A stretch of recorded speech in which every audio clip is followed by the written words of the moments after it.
two ways out. Walk away clean. Out on your back. Joe, are you okay? I'm afraid I've got... How long do I have? Best case, 3 months. I need a contract executed. I've thought about doing this. You killed my father. $2 million for Joe Flood. You're not gonna die, but you might want... You think this changes me? I'm cut. Yeah, when you tell him to pack light. What? Did he just hit me with a motorcycle?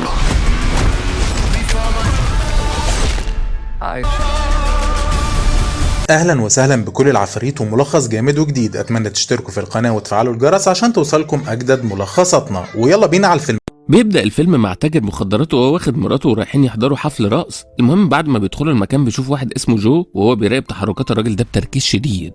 طبعا هنا هو مش هيطلع له بطاقة، لكن هو مطلوب منه انه يخلص من تاجر المخدرات ده، وبالفعل بنشوفه بيبدأ تنفيذ المهمة بتاعته بمنتهى الهدوء. بس صاحبه الوحيد وبالمناسبة هو نفس الشخص اللي مشغل جو بيقول له في التليفون ان هو عايز المهمة دي تخلص بهدوء ومن غير دم.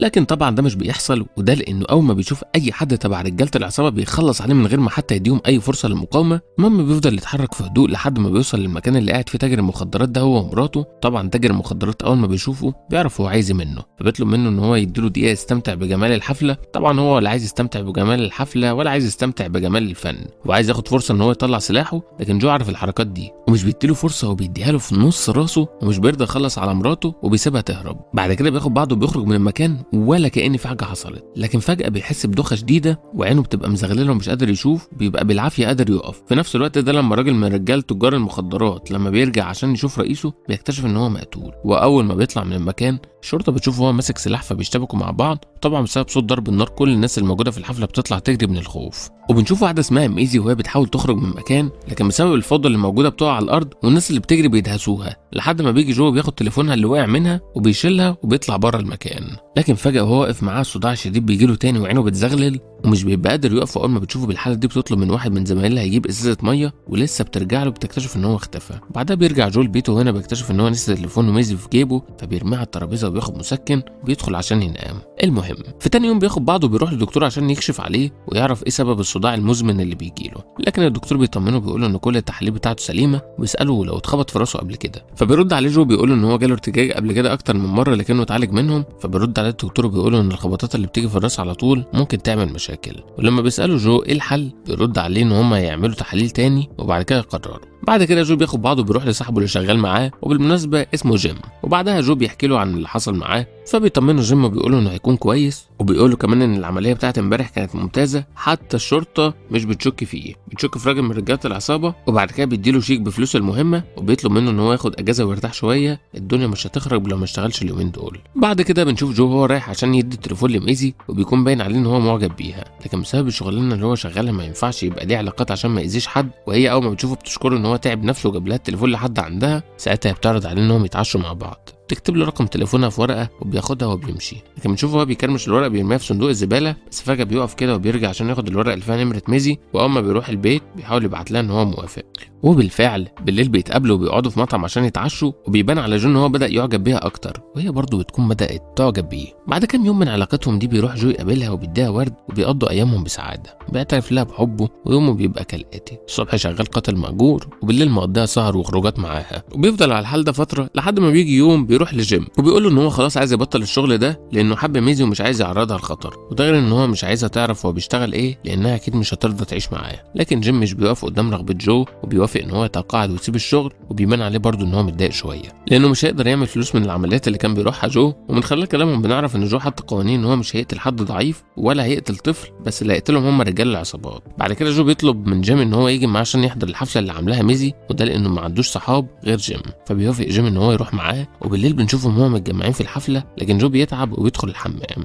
بيحاول يتماسك عشان ما يخليش ميزي تقلق عليه. ولما بيطلع من الحمام جيم بيروح يتكلم معاه وبيقول له انه لازم يصالح ميزي بالشغل اللي هو شغاله، وهي لو بتحبه بجد هتنسى كل حاجه وتكمل معاه. وبيحذره بيقول له ان هي لو عرفت من بره مش هتسامحه، فالافضل ان هي تيجي منه مش من حد بره. المهم هما في الحفله بيكون باين على جو ان هو فرحان وسعيد. تاني يوم جو لما بيروح للدكتور، الدكتور بيصدمه بيقول له ان هو مصاب بمرض نادر جدا ملوش علاج، فبيزعل جو جدا ده بسبب ان هو اخيرا هيعيش زي البني ادمين عادي وهيكون ليه عيله واطفال، لكن القدر ليه راي تاني. فبيساله بيقول له هيعيش طيب لحد قد ايه؟ وبيرد عليه الدكتور بيقول له كحد اقصى 3 شهور. فبيتصدم جو اكتر، ده لانه مش هيلحق يعيش حياته في 3 شهور بس. المهم لما بيرجع البيت مش بيستسلم من الامر الواقع، بيفضل يدور على المرض اللي هو متصاب بيه، لكنه بيكتشف انه ملوش علاج خالص. وساعتها بيفقد الامل، وساعتها بنشوفه هو بيجمع الاسلحه اللي موجوده في البيت عنده وبيروح يرميها في البحر. وفي تاني يوم بياخد بعضه وبيروح لجيم وبيقول له على المرض اللي هو متصاب بيه، وبيطلب منه ان هو يأجر حد عشان يقتله. ساعتها بوليس التأمين فلوس هتروح لميزي، لكن جيم بيرفض رفض تام وبيقول له ان هو لازم يقاتل عشان حياته، هو طول عمره بيقتل الناس، المره دي لازم يقاتل عشان هو يعيش. وبيقول له برضه ان هو مستحيل يكون سبب في موته، وبعدها بياخد بعضه وبيمشي.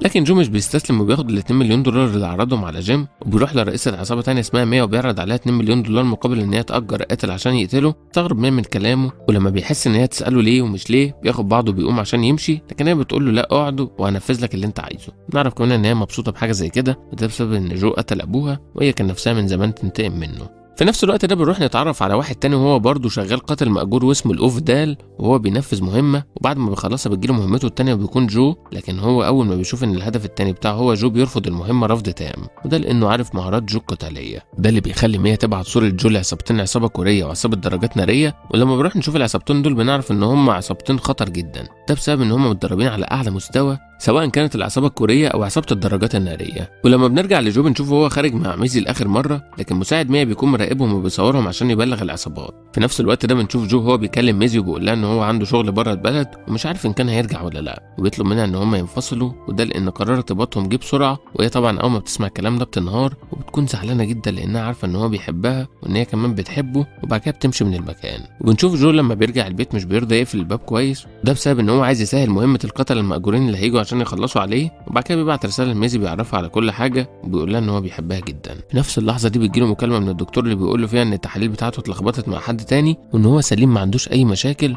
وممكن مشكله الصداع اللي بتجيله بشكل مستمر جايه من عينه. فساعتها جو بيبقى واقف مش عارف يعمل ايه، في عصابه داخله عليه دلوقتي حالا هيخلصوا عليه. وبالفعل ما بيعديش ثواني وبيلاقي العصابه الكوريه داخله عليه وبيدوروا عليه في كل مكان، لكن هو بيحاول يمشيهم ويقول لهم المهمه بتاعتهم خلصت، لانهم مش بيهتموا بكلامه، بيكونوا عايزين ينفذوا المهمه عشان ياخدوا ال $2 مليون اللي محطوطين على راسه. لكن هو بيحذرهم ان هم مش قده، فبيتعصب رئيسهم وبيقوم واحد منهم عشان يضربه، لكن جو بيمسكه وبيهينه وبيخليه ما ينفعش تاني. وبعد كده بينبه بقيه الافراد واحد واحد وبيخلص عليهم كلهم.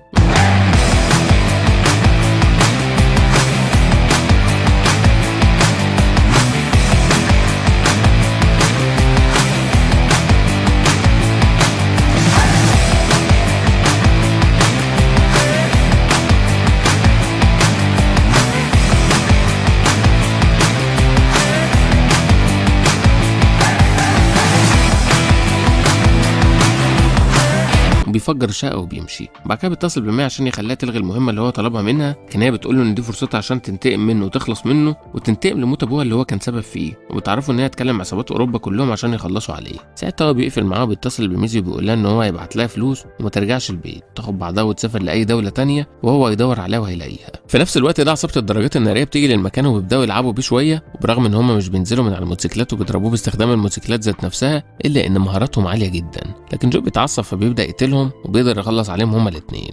وبعد ما بيوصل الخبر لميا بتبعت المهمه لكل عصابات اوروبا ترفع سعرها ل $4 مليون.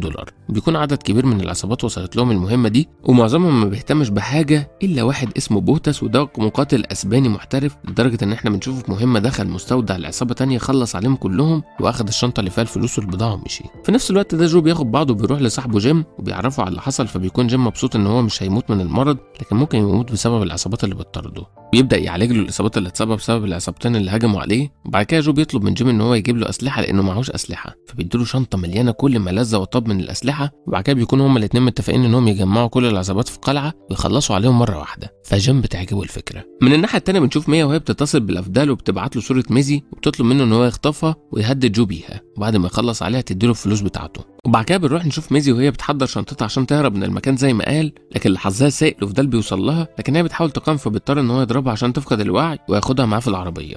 وفي تاني يوم جو بيسرب مكان العصابات بمساعده جيم عشان اول ما يجوا للقلعه يتعامل معاهم هو ويخلص عليهم. واول ما جو بيوصل للقلعه بيبدا يستعد ويحط فخاخ عشان اول ما العصابات تيجي يقدر يخلص عليهم بسرعه. ولما بنرجع لميزي وهي مع لوفدال في العربيه بيقول لها ازاي حبت شخص زي جو، وبيعرفها ان هو اخطر قاتل مأجور في اوروبا كلها، يعني اي حد عايز المهمه بتاعته تنجح بنسبه 100%. وبيبان عليها ان هي زعلت بسبب ان جو خبى عليها شغله الحقيقي. وفي نفس الوقت ده بتوصل اول عصابه للقصر بيكونوا عباره عن 2 اخوات، وبيهجم عليهم جو في الفرصه المناسبه. بيبدا قتال ما بينهم وبين ال2 اخوات، قتال قوي، لكن جو بيقدر يخلص على واحد من ال2 باستخدام فخ من الافخاخ اللي هو كان عاملها قبل ما العصابات توصل. ساعتها اخوه بيتضايق فبيكون ناوي ان هو يخلص على جو باي ثمن، لكن جو بيقدر يتعامل معاه وبيخلص منه برضه.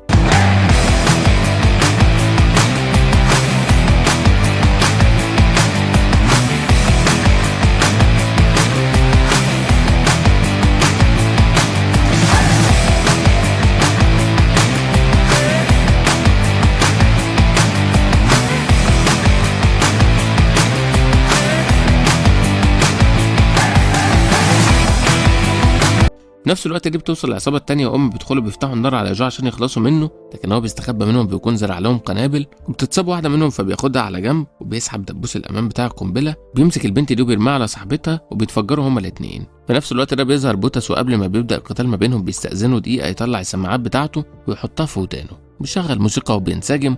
بيبدا القتال ما بينهم من اشرس القتالات.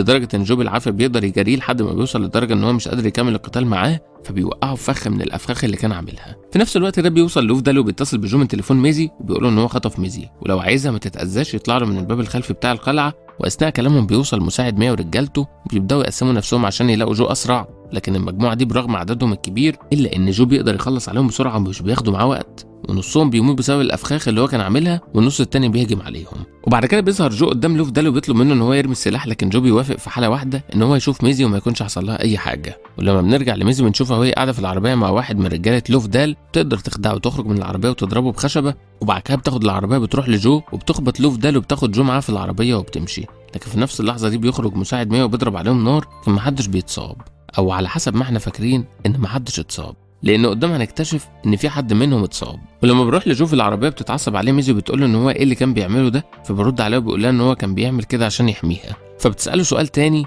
ايه شغله الحقيقي؟ فبيرد عليها وبيقول لها ان هو قاتل مأجور، لكن مش بيقتل الاطفال ولا الضعفاء، ده غير ان هو تقاعد عشان خاطرها هي، وبيعرفها ان هو الناس اللي بيقتلهم هم بس تجار المخدرات والسلاح، يعني بمعنى اصح الناس اللي شغلها كله شمال. وبعد كده بتصدمهم وبتعرفوا ان هي حامل، وطبعا هو بيفرح من خبر زي ده، بيوعدها انه عمره ما هيكذب عليها تاني. لكن فجأة ميزي بتفقد الوعي، ولما بيركن العربية وبينزل عشان يشوف ايه اللي حصل لها بيكتشف ان هي اتصابت بطلق ناري. وبعد كده بيشيلها وبيروح بيها لكنيسة قريبة منهم وبيحاول يدور على اي حد عشان يساعدهم، لكن بعد شوية بنشوف ميزي وهي بتفوق عادي، وده لان الجرح بتاعها جرح سطحي مش مؤذي. ساعتها جو بيكون فرحان وبيعرض عليها انهم يتجوزوا بما انهم في الكنيسة، فبتوافق ميزي من غير اي تردد. لكن للاسف اثناء مراسم الجواز بيوصل لوفدال وبيقتل الكاهن.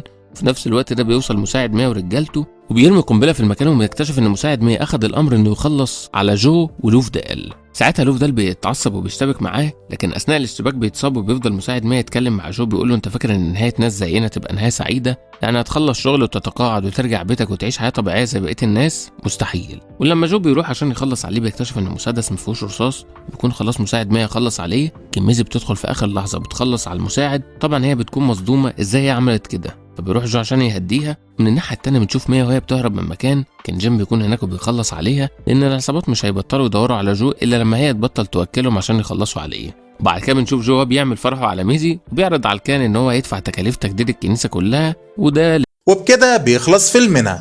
لو عجبكم الملخص اشتركوا في القناه وفعلوا الجرس عشان توصلكم اجدد واجمد ملخصات عفريت افلام.